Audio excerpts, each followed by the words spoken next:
Motion 8.5 by Councillor Mumford, Moratorium on Data Centres. Councillor Mumford. Thank you, Lord Provost. This motion is asking for a report.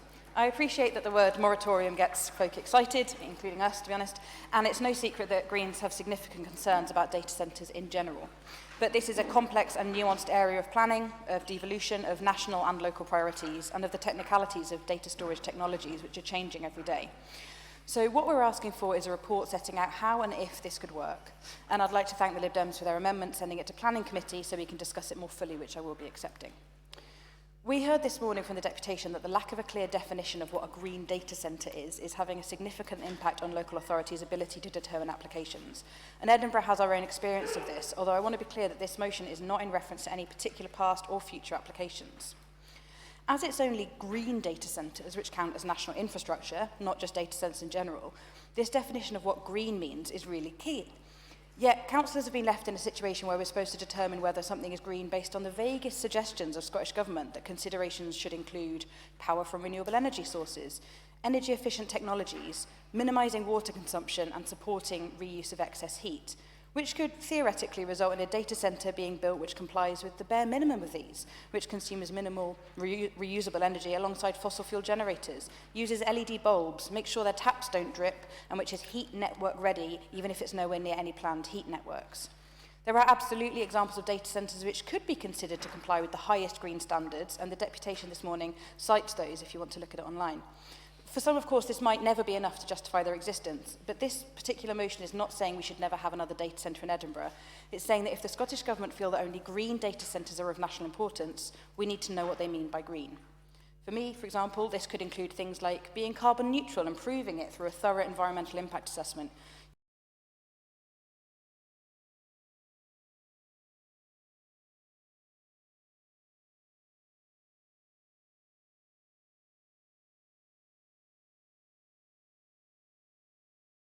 using refurbished IT equipment, not using water for cooling and only having normal office water consumption, no use of fossil fuels even as backup, and actual reuse of waste heat.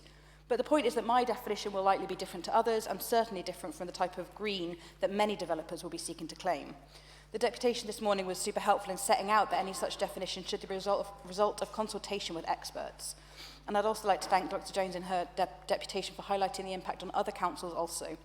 I don't want the actions of Edinburgh Council to have a negative impact on our neighbours, and certainly don't want to see this result in our neighbours having to bear the brunt of Scotland's perceived data storage needs, hence the second request in our motion to engage on a regional basis.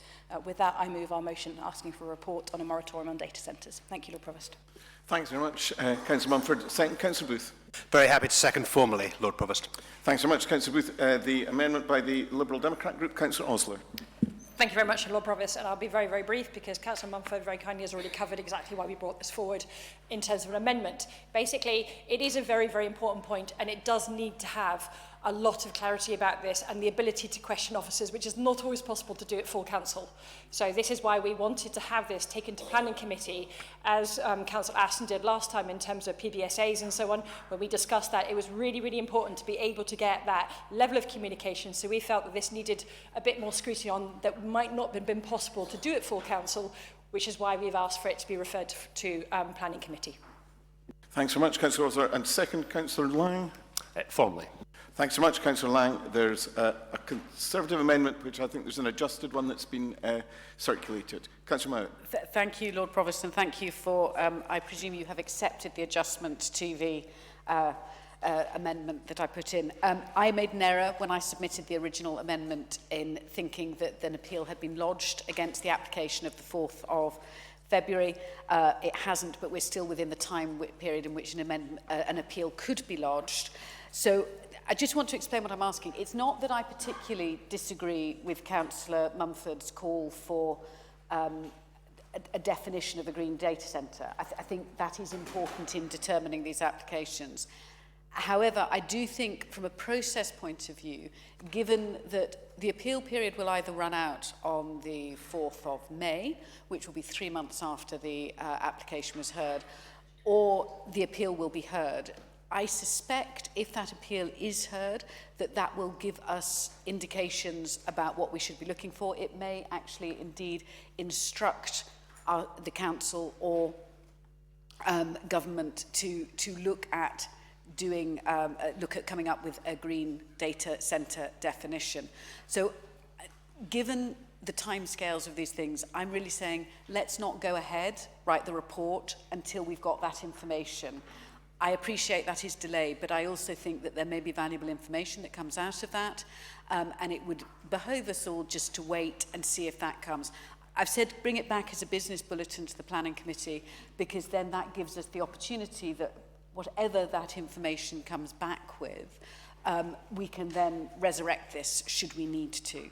So it's really recognising that there is very likely to be an alternative process that will give us valuable information that will feed into this debate.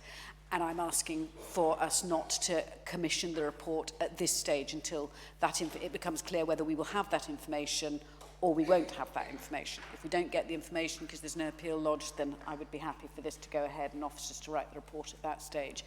But if there is an appeal going on, then I think it would be helpful to see what that says. I just want to touch on one thing that the deputation said this morning, because I think we get very concerned about the energy connections for data centres, green or otherwise. Now, my understanding is that unless you have a national energy system operator permission, you cannot operate a data centre. So even if we approved 6 data centres in Edinburgh, if they didn't have that connection to the grid, which is done by NESO, which is the National Energy System Operator, they cannot operate.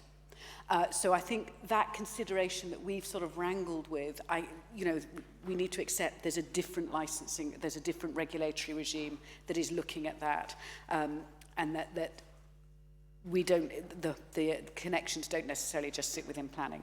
So having explained that, and thank you for your indulgence on time, Lord Provost, I so move the Conservative amendment.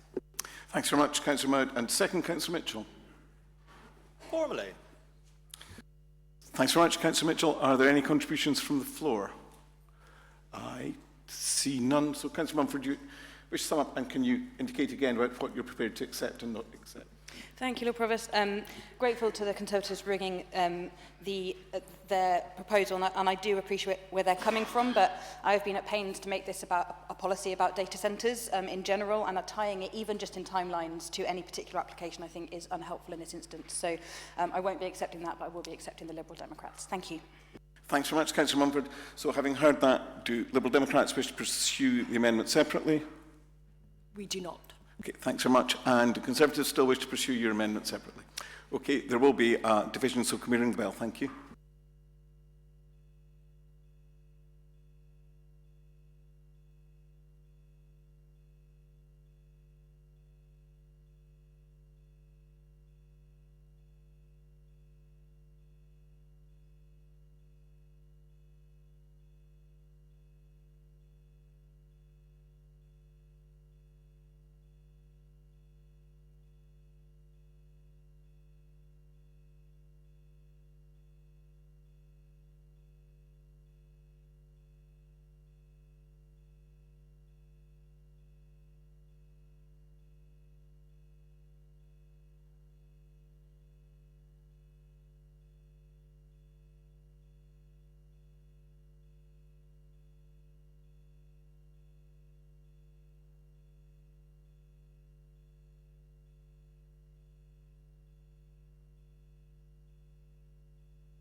We are on item 8.5. It's a motion by Councillor Mumford on a moratorium on data centres. We have the motion by Councillor Mumford.